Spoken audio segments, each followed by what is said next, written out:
যুক্তরাষ্ট্র ও ইইউ এর নতুন ঘোষণায় ইরানে হামলা যে কোনো সময়।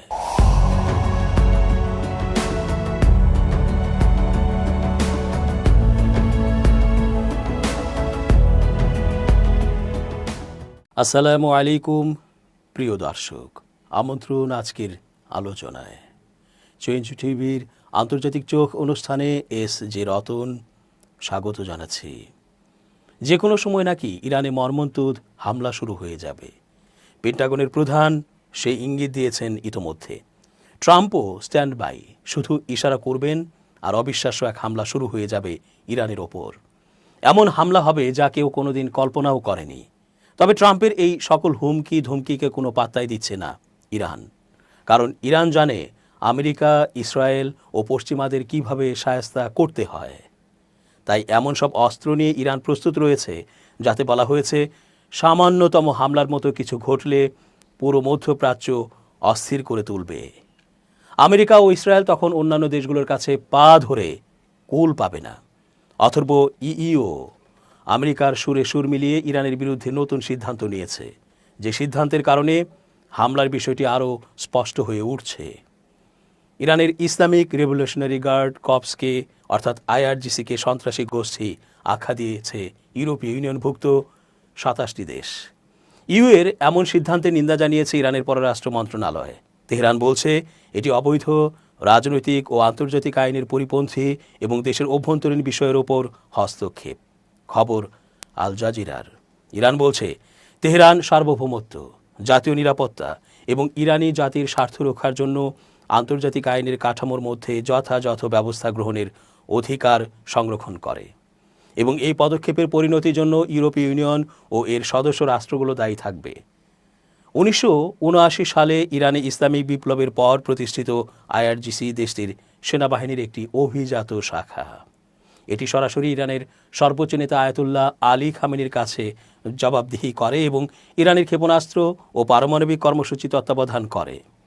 বৃহস্পতিবার সামাজিক যোগাযোগ মাধ্যম এক্সে পোস্ট করা এক বার্তায় এ তথ্য জানায় ইইউ এর পররাষ্ট্র বিভাগের প্রধান কাজা কালাস।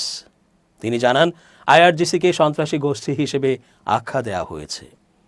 ইরানের সাম্প্রতিক সরকার বিরোধী আন্দোলনে বিক্ষোভকারীদের নির্বিচারে হত্যা এবং তাদের উপর ব্যাপক দমনপীড়ন চালানোর ঘটনায় তেহরানের প্রতি শাস্তিমূলক পদক্ষেপ হিসেবে এ পদক্ষেপ নিচ্ছে ইইউ। কাউন্সিল এক বিবৃতিতে জানিয়েছে, টার্গেট ব্যক্তিদের মধ্যে রয়েছেন ইরানের স্বরাষ্ট্রমন্ত্রী ইস্কান্দার মোমেনি এবং প্রসিকিউটর জেনারেল মোহাম্মদ মোবাহেদি আজাদ। ক্রমবর্ধমান মুদ্রাস্ফীতি ও আর্থসামাজিক সমস্যা নিয়ে জনরোষের মধ্যে গত মাসের শেষের দিকে শুরু হওয়া একটি গণবিক্ষোভ দমন করার জন্য ইরান আন্তর্জাতিকভাবে নিন্দার ঝড়ের মুখোমুখি হয়েছে। যুক্তরাষ্ট্রের প্রেসিডেন্ট ইরান সীমান্তের কাছে বিপুল সামরিক শক্তি মোতায়েন করে এখন হয়তো ভাববেন কিছু একটা না করলে মুখ রক্ষা হবে না। সেখান থেকেই শুরু হতে পারে এমন এক যুদ্ধ যার শেষ কোথায় কেউ জানে না। যুক্তরাষ্ট্র কয়েকদিনের মধ্যেই ইরানে হামলা চালানোর জন্য প্রস্তুত বলে মনে হচ্ছে। কোথায় কোথায় এই হামলা হতে পারে তা অনেকটা আঁচ করা যায়, কিন্তু হামলার পরিণতি কী হবে তা অনুমান করা মুশকিল। সুতরাং ইরানের সঙ্গে শেষ মুহূর্তে কোনো সমঝোতা না হলে এবং যুক্তরাষ্ট্রের প্রেসিডেন্ট ডোনাল্ড ট্রাম্প যদি তার দেশের সামরিক বাহিনীকে সত্যিই হামলার নির্দেশ দিয়ে দেন, তাহলে কি হতে পারে এ সম্পর্কে বিবিসি এক বিশ্লেষণে সম্ভাব্য কিছু চিত্রপট তুলে ধরেছে। যুক্তরাষ্ট্র হামলা শুরু করলে তাদের নৌ ও বিমান বাহিনী সীমিত পরিসরে ইরানের Islamic revolutionary guard corps IRGC এবং আধা সামরিক বাহিনী বাসিস এর সামরিক ঘাঁটি, ব্যালিস্টিক ক্ষেপণাস্ত্র উৎক্ষেপণ ও সংরক্ষণ কেন্দ্র এবং পারমাণবিক স্থাপনাগুলোতে সুনির্দিষ্ট হামলা চালাতে পারে। এতে বেসামরিক মানুষ হতাহতের ঘটনা কম হতে পারে, তবে আগে থেকেই দুর্বল হয়ে পড়া ইরানের শাসন ব্যবস্থার পতন ঘটতে পারে। শেষ পর্যন্ত ইরান হয়তো একটি প্রকৃত গণতান্ত্রিক ব্যবস্থার দিকে অগ্রসর হতে পারে, যেখানে দেশটি আবার বিশ্বের বাকি অংশের সঙ্গে সম্পৃক্ত হতে পারে। তবে এটি খুবই আশাবাদী এক দৃশ্যপট। এর আগে ইরাক বা লিবিয়ায় পশ্চিমা সামরিক হস্তক্ষেপ নির্বিঘ্নে কোনো গণতান্ত্রিক উত্তরণ আনতে পারেনি। যদিও সামরিক হস্তক্ষেপের কারণে উভয় দেশেই নিষ্ঠুর একনায়কতন্ত্রের অবসান ঘটেছিল, কিন্তু তা দেশগুলোকে বছরের পর বছর বিশৃঙ্খলা ও রক্তপাতের দিকে ঠেলে দিয়েছিল। বিপরীতে সিরিয়া, যারা 2024 সালে পশ্চিমা সামরিক সমর্থন ছাড়াই বাশার আল আসাদকে হটিয়ে নিজেদের বিপ্লব সম্পন্ন করেছে, তারা এখন পর্যন্ত তুলনামূলক ভালো অবস্থানে রয়েছে। একে সম্ভবত ব্যাপক অর্থে ভেনেজুয়েলা মডেল বলা যেতে পারে, যেখানে যুক্তরাষ্ট্রের দ্রুত ও শক্তিশালী পদক্ষেপের পরও সরকার টিকে আছে, তবে তাদের নীতিতে উল্লেখযোগ্য পরিবর্তন ঘটেছে। ইরানের ক্ষেত্রে এর অর্থ হবে ইসলামিক রিপাবলিক টিকে থাকবে, যা অনেক ইরানির জন্য সন্তোষজনক হবে না। কিন্তু দেশটি মধ্যপ্রাচ্য জুড়ে সহিংস মিলিশিয়াদের সমর্থন দেওয়া বন্ধ করা, দেশের ভেতরের পারমাণবিক ও ক্ষেপণাস্ত্র কর্মসূচি স্থগিত করা এবং অভ্যন্তরীণ বিক্ষোভ দমনে নমনীয় হতে বাধ্য হবে। তবে এটিও বাস্তব হওয়ার সম্ভাবনা অনেক কম। ইরানের বর্তমান নেতৃত্ব গত 47 বছর ধরে অত্যন্ত অনমনীয় এবং পরিবর্তনের বিরোধী। তারা এখন তাদের নীতি পরিবর্তন করবে এমনটা ভাবা কঠিন। অনেকেই মনে করেন সরকার পতন ও সামরিক শাসন এটাই হতে পারে সবচেয়ে সম্ভাব্য পরিণতি। বর্তমান শাসন ব্যবস্থা অনেকের কাছে স্পষ্টতই অপ্রিয় এবং বছরের পর বছর ধরে চলা একের পর এক বিক্ষোভ সরকারকে অনেকটাই দুর্বল করেছে। তবুও ইরানে একটি শক্তিশালী ও ব্যাপক নিরাপত্তা ডিপ স্টেট বিদ্যমান, যাদের স্বার্থ বর্তমান শাসন ব্যবস্থার সঙ্গেই জড়িত।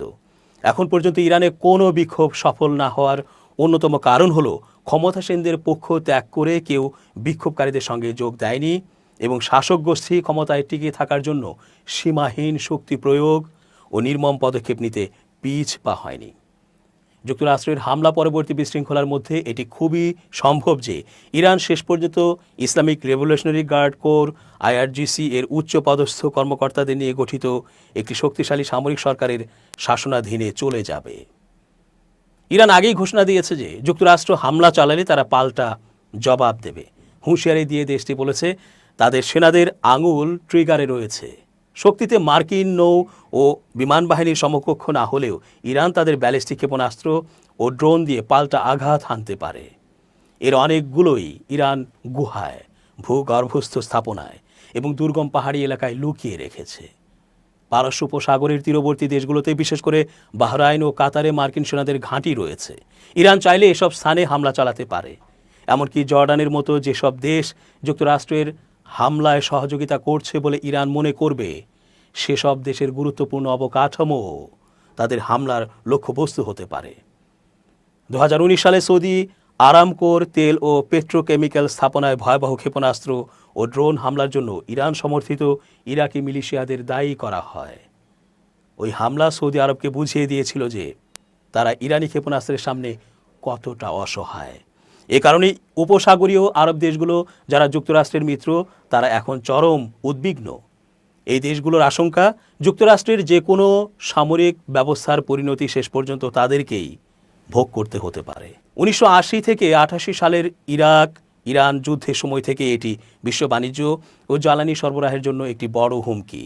ওই সময় ইরান উপসাগরের নৌপথে মাইন পেতেছিল এবং ব্রিটিশ রয়্যাল নেভির মাইন অপসারণকারী জাহাজগুলোকে তখন সেগুলো অপসারণে সহায়তা করতে হয়েছিল। ইরান ও ওমানের মধ্যবর্তী সরু হরমুজ প্রণালী একটি অত্যন্ত গুরুত্বপূর্ণ জলপথ। বিশ্বের 20% তরল প্রাকৃতিক গ্যাস এলএনজি এবং 20 থেকে 25% তেল এই পথ দিয়ে পরিবাহিত হয়। ইরান দ্রুত নৌ মাইন মোতায়েনের মহড়া চালিয়েছে। ইরান যদি সেখানে মাইন বিছিয়ে দেয়, তবে বিশ্ব বাণিজ্যে ধস নামবে এবং তেলের দামে এর প্রভাব পড়বে। পারস্য উপসাগরে মোতায়েন একজন মার্কিন নৌবাহিনীর ক্যাপ্টেন একবার বলেছিলেন যে তিনি সবচেয়ে বেশি ভয় পান ইরানের ঝাঁক হামলাকে, মানে সোয়ার্ম অ্যাটাককে, যেখানে ইরান ঝাঁকে ঝাঁকে বিস্ফোরকবাহী ড্রোন এবং দ্রুতগামী টর্পেডো নৌকা দিয়ে এক বা একাধিক লক্ষ্যবস্তুতে হামলা চালায়। এ ধরনের হামলার ক্ষেত্রে যুক্তরাষ্ট্রের রণতরীর শক্তিশালী প্রতিরক্ষা ব্যবস্থাও একসঙ্গে সব আক্রমণ ঠেকাতে ব্যর্থ হতে পারে। পারস্য উপসাগরে ইরানের প্রচলিত নৌবাহিনীর জায়গা অনেক আগেই কার্যত নিয়েছে ইসলামিক রেভলিউশনারি গার্ডের সদস্যরা, অর্থাৎ নৌবাহিনীর সদস্যরা। এর কমান্ডাররা ইরানের ক্ষমতাচ্যুত শাহের আমলে যুক্তরাষ্ট্রের ডার্টমাউথে প্রশিক্ষণ নিয়েছিলেন। এই বাহিনী মূলত অসম বা অ্যাসিমেট্রিক যুদ্ধ কৌশলে দক্ষ, যার লক্ষ্য প্রযুক্তিগতভাবে শক্তিশালী শত্রুপক্ষকে পাশ কাটিয়ে আঘাত করা। একটি মার্কিন রণতরী ডুবে যাওয়া এবং এর ক্রুরা বন্দী হলে তা হবে যুক্তরাষ্ট্রের জন্য চরম অবমাননাকর। এমন কিছু হওয়ার সম্ভাবনা যদিও কম, তবে 2000 সালে ইয়েমেনের এডেন বন্দরে সশস্ত্র গোষ্ঠী আল কায়েদার আত্মঘাতী হামলায় ইউএসএস কোল মারাত্মকভাবে ক্ষতিগ্রস্ত হয়েছিল এবং 17 জন নাবিক নিহতও হন। তাছাড়া 1987 সালে ইরাক-ইরান যুদ্ধের সময় ইউএসএস স্টার্ক রণতরীর ওপর একটি ইরাকি যুদ্ধবিমান ভুলবশত 2টি এক্সেসেট ক্ষেপণাস্ত্র নিক্ষেপ করলে 37 জন নাবিক নিহত হন। দর্শক, আজ এই পর্যন্তই। ধন্যবাদ। change tv.press, এক ফোঁটা হলুদও নেই।